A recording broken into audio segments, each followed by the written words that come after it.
Pag-inom ng alak, paninigarilyo, pagkain ng matataba at maaalat na bagay at pag-inom ng soft drinks. Ilan lamang ito sa mga gawaing maaaring humantong sa pagkakaroon ng sakit sa kidney o renal failure.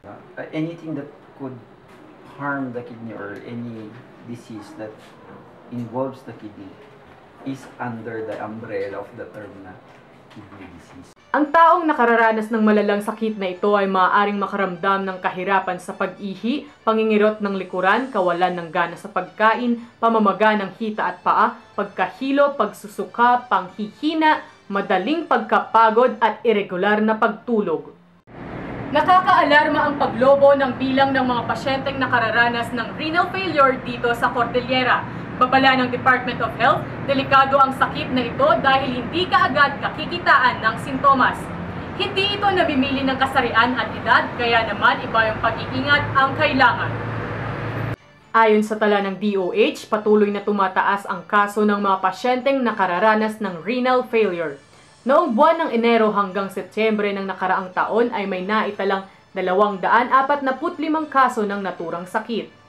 Malaki ang pagtaas nito mula 186 na kaso ng nakaraang 3 taon. Mahigit 80% nito ay galing sa Cordillera at ang nalalabi ay mula sa mga kalapit na rehiyon. Ang naging pinakabatang pasyente ay 16 na taong gulang pa lamang. More or less, yung mga incidents na gano'n, it's always related to food.